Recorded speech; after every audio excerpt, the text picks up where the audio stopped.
c'est la guerre. Alors la guerre, elle n'est pas forcément sur le terrain, hein, avec des armes à feu, des bombes et tout ça. La guerre, elle peut être économique. Ça peut être une guerre pour le contrôle, que ce soit au niveau des nations, les unes par rapport aux autres, ou le contrôle aussi des États sur leurs citoyens. Et au cœur de cette guerre, il y a la monnaie. Donc forcément, il y a les crypto-monnaies aussi. Et ça va être le sujet de cette vidéo. On va parler des cryptos, en particulier le Bitcoin, qui s'oppose aux crypto-monnaies de banque centrale. Et l'enjeu, c'est le contrôle de l'argent. Donc si le contrôle de ton argent t'intéresse, tu ferais bien de t'abonner à ma chaîne. Tu peux activer la cloche pour les notifications, me mettre un petit like, parce que YouTube aussi, ils ont du contrôle avec leurs algorithmes. Et tu peux aussi me suivre sur les réseaux sociaux. Investi dans les cryptos, pour être riche dans le futur, paire de couilles dans le futal, ainsi soit-il, mon Bitcoin est mon couteau. Je vais commencer avec un tweet que j'ai fait il y a pas longtemps et sur lequel il y a eu beaucoup de réactions. Je parlais des banques. Parce que ce qui est fou avec les banques, c'est qu'on doit leur verser des frais chaque mois, alors qu'au final, c'est nous qui leur prêtons de l'argent. Sur le principe, c'est un peu bizarre. Et même au-delà de ça, au-delà des frais, c'est aussi l'idée qu'on n'a pas le contrôle de notre argent en fait.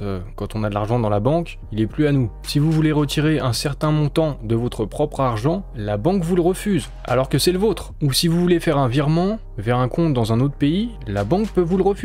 Même s'il n'y a rien d'illégal, même si tous les comptes bancaires sont légaux, on peut vous bloquer, alors qu'à la base, c'est votre argent. Et en plus, le pire, c'est de vous faire payer des frais, alors que c'est vous qui prêtez votre argent, c'est hallucinant. Et si je dis tout ça, c'est parce que justement, avec la crypto, et en particulier avec le Bitcoin, il s'agit d'un réseau utilisé pour le paiement qui est incensurable. Il n'y a pas quelqu'un qui le contrôle et qui vous dit non, vous pouvez pas payer avec ça. Et en fait, avec les cryptos, on va pouvoir récupérer le contrôle de notre argent. En tout cas, c'est une proposition de valeur de la crypto, et c'est pour ça que ça séduit aussi beaucoup de monde. Disposer de son argent comme on le souhaite, quoi. Rien de plus naturel, non? Et puisque la crypto-monnaie, en particulier le Bitcoin, un réseau sécurisé, incensurable, qui permet à tout à chacun de faire un transfert de valeur d'une personne à une autre, d'un portefeuille à un autre, et aussi des échanges d'un pays à l'autre, cette liberté ne plaît pas forcément à tout le monde. C'est le cas notamment du CNUCED. L'ONU souhaite contraindre et interdire l'utilisation des crypto-monnaies, en particulier aux pays émergents. Mais en fait, comme je disais dans ce tweet, s'ils souhaitent contraindre et interdire, c'est qu'ils ont justement pas compris qu'avec le Bitcoin, ça permet de se passer de leur approbation. Si on veut faire une transaction, on la fait. Et ils peuvent rien y faire en utilisant le réseau Bitcoin.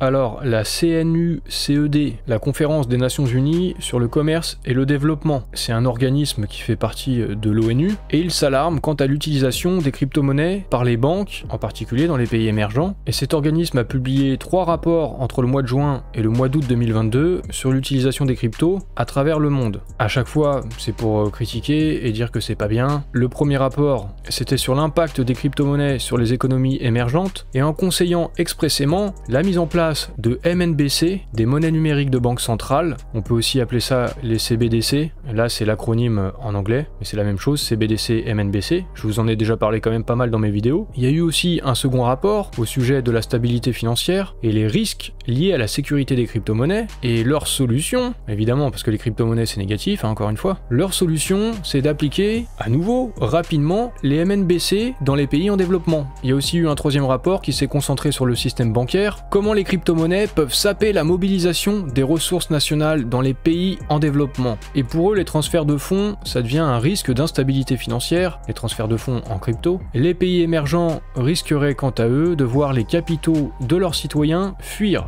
le pays. Alors pourquoi on sait pas, et puis en fait, les faits semblent montrer plutôt le contraire. Le meilleur exemple, c'est le Salvador qui a légalisé le Bitcoin, et qu'est-ce qui s'est passé? 52 millions de dollars ont été transférés sur les 5 premiers mois de l'année au Salvador. Et en fait, c'est la diaspora, du coup depuis l'étranger et souvent depuis les États-Unis, qui transfère du Bitcoin vers leur pays d'origine. Donc voilà, ça c'est les faits, et ça contredit les rapports et les préconisations, les inquiétudes des Nations Unies quand ils disent que pour les pays émergents, ça risquerait de faire fuir les capitaux de leurs citoyens. C'est tout le contraire. Donc peut-être qu'ils n'ont pas bien bossé leur rapport, ou alors c'est eux qui sont nuls. C'est pas l'ONU, c'est on est nul. C'est pas forcément une bonne blague, mais bon, c'est mérité. Ou alors c'est juste des menteurs, à vous de choisir. vu qu'ils sont inquiets, ils ont fait des recommandations, comme l'introduction de restrictions généralisées sur l'utilisation des crypto-monnaies. Alors je veux bien, mais je crois qu'ils comprennent pas trop les cryptos.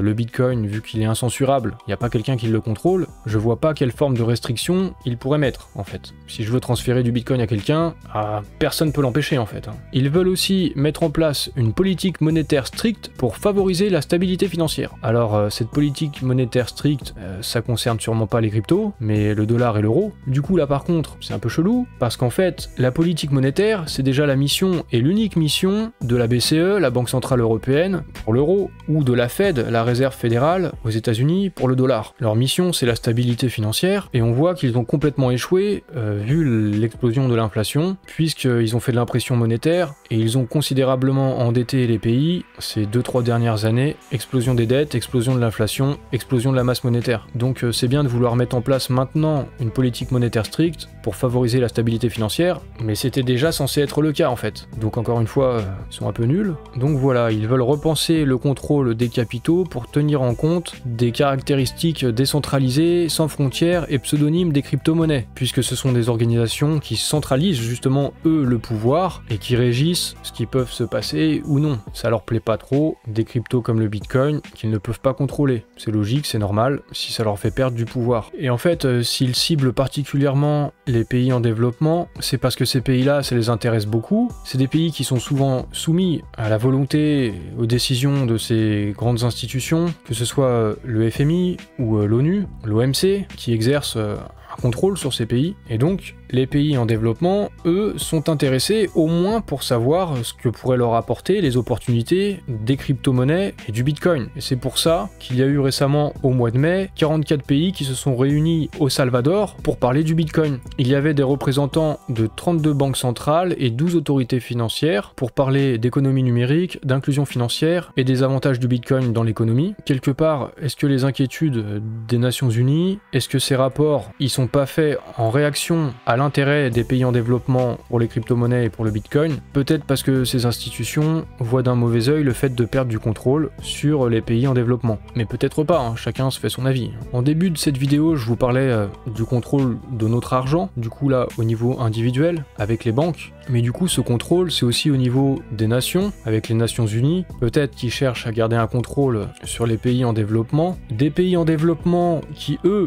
cherchent peut-être à récupérer un petit peu de souveraineté, et puis si les crypto-monnaies leur apportent des avantages, si ça peut leur permettre de faire rentrer plus d'argent et améliorer l'économie de leur pays, bah les cryptos et le Bitcoin ça les intéresse. Et quand je pense aussi à la souveraineté des pays, bah on peut aussi penser comme en République centrafricaine, ils ont légalisé le Bitcoin et c'est aussi pour se détacher du franc CFA. Le franc CFA, cette monnaie qui donne quand même un contrôle à la France sur les économies d'un certain nombre de pays en Afrique. Donc a priori, il y a une question de rapport de force qui est bouleversée par les cryptos, en particulier par le Bitcoin. Et plus que rapport de force, on peut aussi parler de guerre économique. Et à ce niveau-là, on sait qu'il peut y avoir des sanctions sur des pays comme la Russie, comme l'Iran, des contraintes liées au système bancaire, au système SWIFT, dont sont exclus du coup des pays comme l'Iran. Et pour ces pays-là, la solution, ça peut être d'utiliser les cryptos. Et récemment, on a appris que l'Iran venait de réaliser sa première commande extérieure en crypto-monnaie. Donc ils ont réalisé une importation, ils ont acheté des produits, on ne sait pas lesquels là, mais pour une valeur de 10 millions de dollars. Cette transaction, elle a été réalisée en crypto-monnaie, on ne sait pas encore quelle crypto-monnaie, mais il y a des chances que ce soit le Bitcoin. Et le ministre de la promotion du commerce extérieur iranien précise que d'ici fin septembre, l'usage des crypto-monnaies et des contrats intelligents, des smart contracts, sera largement employé dans le commerce extérieur. Et en fait, en début d'année 2022, l'Iran avait reconnu les cryptos comme moyen de paiement international, ils avaient légalisé l'utilisation des cryptos pour le commerce extérieur, donc là,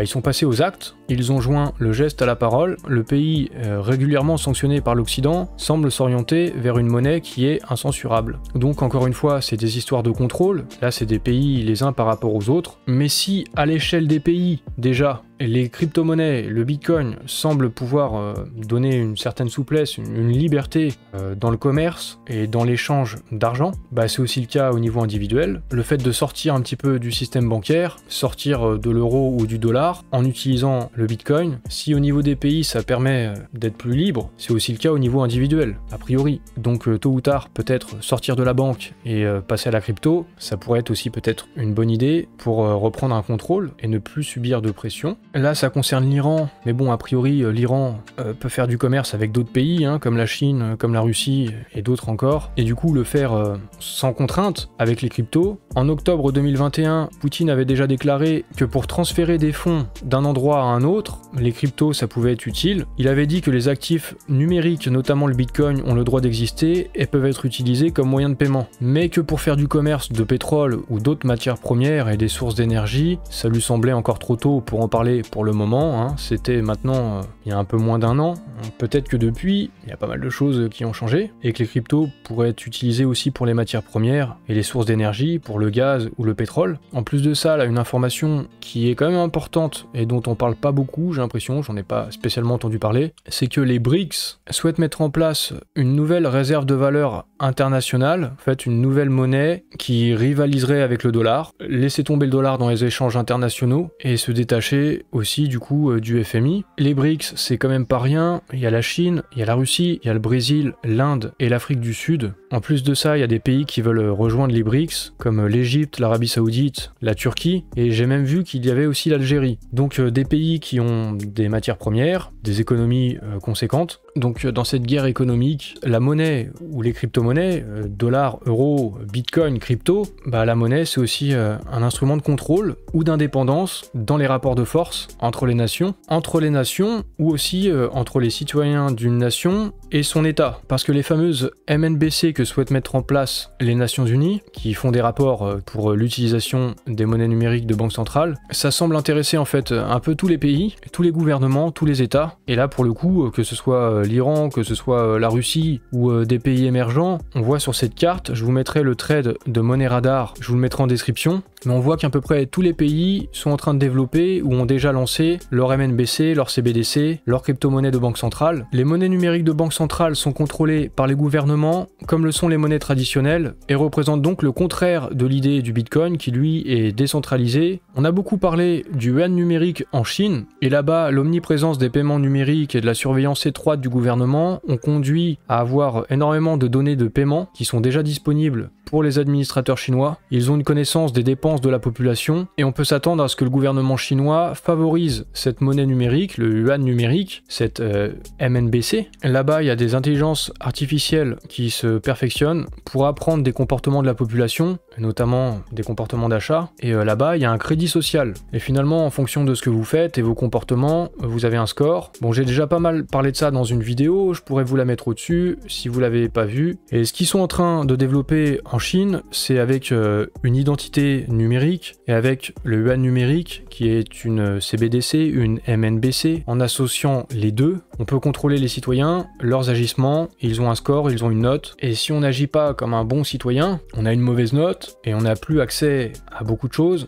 Par exemple, plus la possibilité de prendre le train ou prendre l'avion ou d'inscrire ses enfants dans l'école de son choix. La crypto-monnaie de banque centrale là-bas est utilisée pour contrôler la population. Donc on peut avoir la crainte que ça se généralise à l'ensemble des pays, puisque les MNBC se généralisent à l'ensemble des pays. Et si le gouvernement décide que vous êtes un mauvais citoyen, eh ben, il peut bloquer avec ces crypto-monnaies, il peut vous bloquer l'accès à votre argent, il peut savoir ce que vous faites avec cet argent, c'est la fin de la vie privée, donc on est encore, c'est une sorte de guerre aussi contre les citoyens quoi. Ça se développe aussi dans l'Union Européenne avec l'euro numérique, il y a eu aussi des lancements de CBDC au Canada, en Australie, au Brésil, en Inde, un peu partout. Au Mexique, ce sont les banques qui se sont réunies pour réclamer une CBDC, parce que c'est un pays où il y a beaucoup de personnes qui ne sont pas bancarisées, et donc les banques s'inquiétaient de voir les personnes non bancarisées acquérir de la crypto-monnaie sans frais. Et oui, parce que si on s'échange de la crypto entre nous, en utilisant le Bitcoin, c'est une façon aussi de se bancariser, mais là, il n'y a pas de frais bancaires. Donc ça fait écho au début de la vidéo où je parlais de ce tweet et je parlais des frais que l'on verse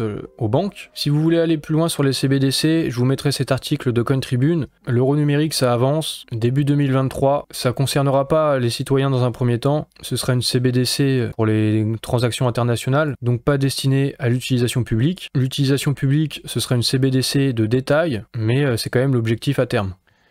Qu'est-ce qui va se passer à l'avenir? Est-ce qu'il y aura des crypto-monnaies de banque centrale partout? Ou est-ce que c'est le Bitcoin qui va s'imposer? Est-ce que les deux vont coexister? À mon avis, ceux qui vont vraiment pouvoir choisir, c'est les gens, c'est vous, c'est moi. Si on passe au crypto, au Bitcoin ou autre, on fait un choix en fait, et c'est presque un choix politique. Ou alors on accepte les crypto-monnaies de banque centrale. C'est quand même intéressant de noter qu'il y a des pays comme l'Iran ou la Russie qui semblent vouloir utiliser les crypto-monnaies pour échapper au contrôle d'autres États, échapper aux sanctions. Donc en fait pour avoir plus de liberté d'action, qui semblerait vouloir dire que le Bitcoin, ça permet d'être libre, mais dans leur pays, pour leur population, ils semblent vouloir préférer imposer des CBDC, des MNBC, des crypto-monnaies de banque centrale, plutôt que les cryptos de base, comme le Bitcoin, peut-être parce que ça donnerait trop d'indépendance et de liberté à leurs citoyens.